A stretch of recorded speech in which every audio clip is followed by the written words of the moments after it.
has been no remorse for what's happened.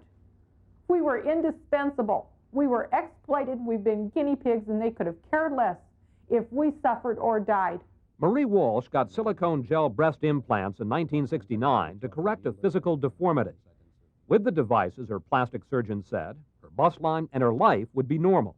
And what about a possible risk, a possible downside? He said this was a miracle, it would last forever, that you could run over with a Mack truck and it wouldn't break. But the 45-year-old Walsh has spent the last decade picking up the pieces. The implants ruptured, silicone gel spread through her body.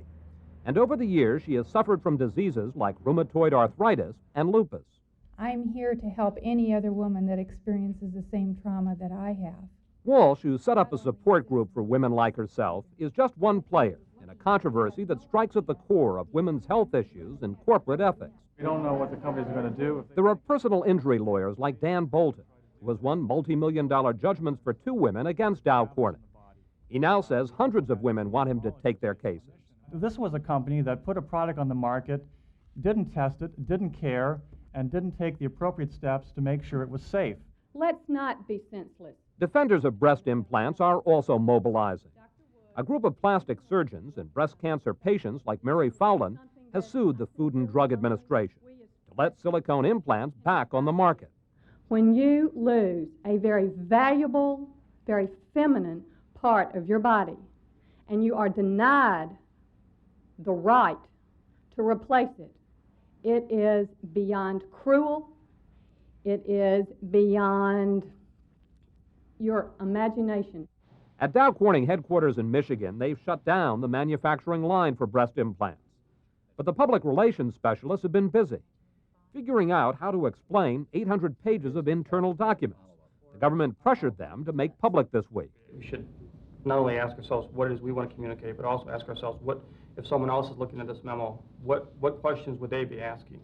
Still, whatever people ask, the head of the company's healthcare businesses, Robert Riley, is sticking to a hard line, that there is no cause-effect relationship between implants and any disease.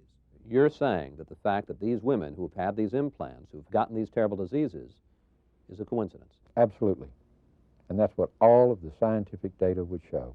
You have been selling breast implants for 30 years now. Approximately. Why haven't you been able to demonstrate the safety of these implants? I think we have been able to demonstrate that to most physicians and most scientists. You haven't demonstrated it to the FDA. That is correct. Okay. I mean, the FDA has looked at all of your studies, tens of thousands of pages. They say it is inadequate and a major deficiency. I understand that's what they said, and we disagree with that. And that may be the most disturbing part of this debate.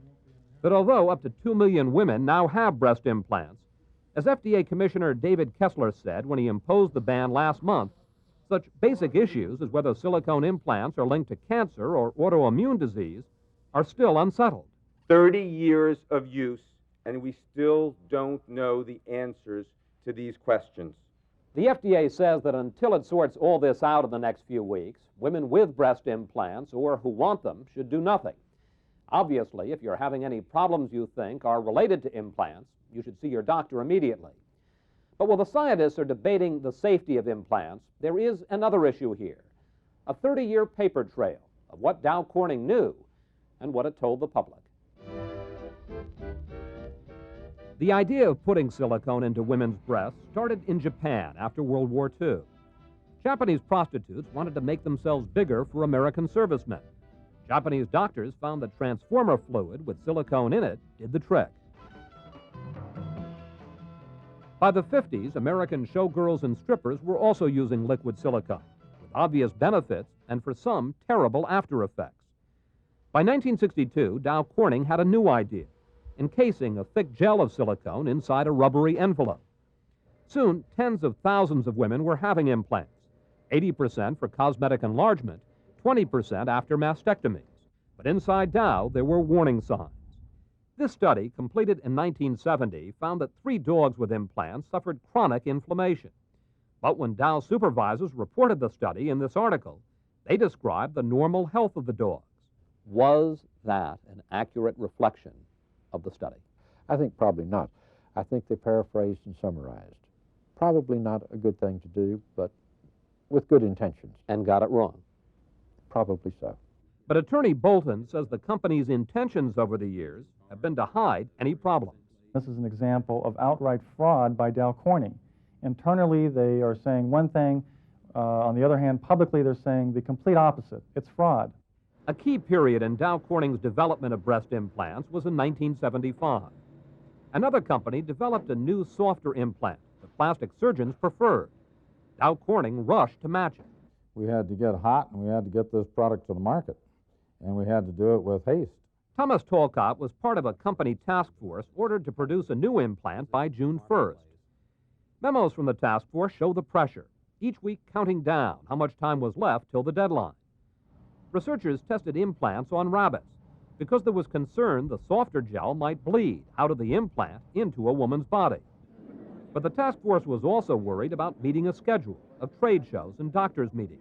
And finally, they reduced the time span of the 90-day implant test to 80 days, and in order to have the results back in time so that they would be able to take orders at a trade show.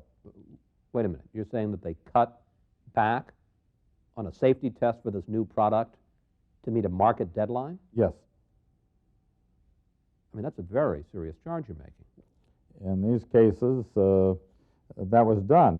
What if I were to tell you that, according to one of the employees who was a part of that task force, it was cut short to meet marketing deadlines? That's possible.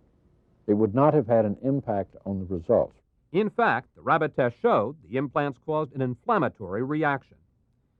Over the next 10 years, there were a lot of complaints about the new implants.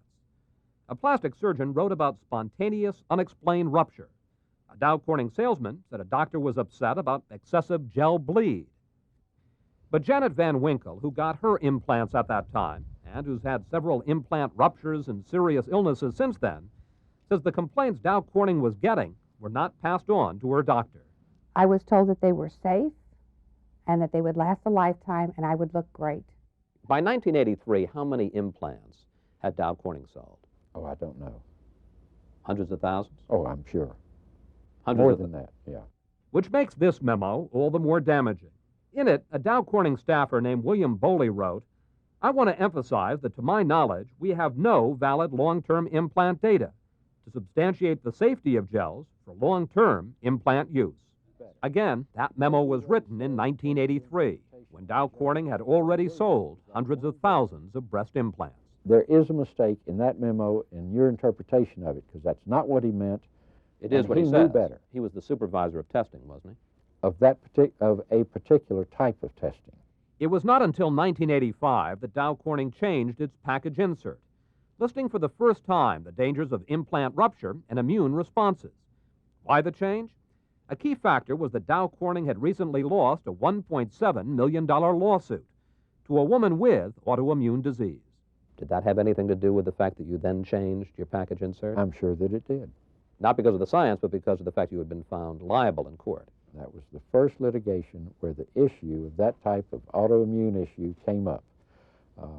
Because of that, we recognized there would be focus. We felt it was appropriate to put that kind of language in the package insert, so it was done.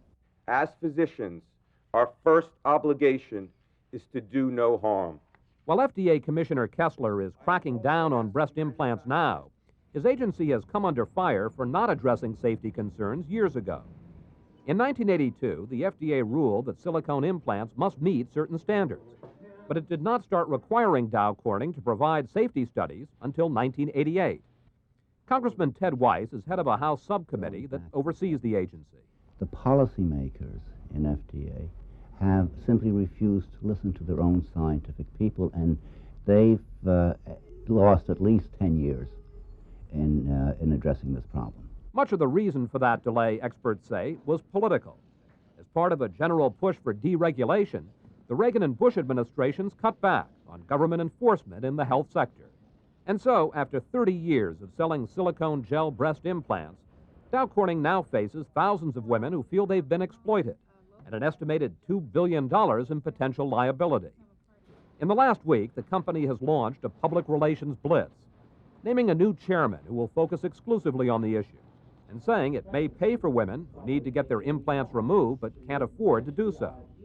Robert Riley says the company must do some fence mending. We're a scientifically oriented company. We're not a PR company. And I think this is something that today we're going to have to learn how to do.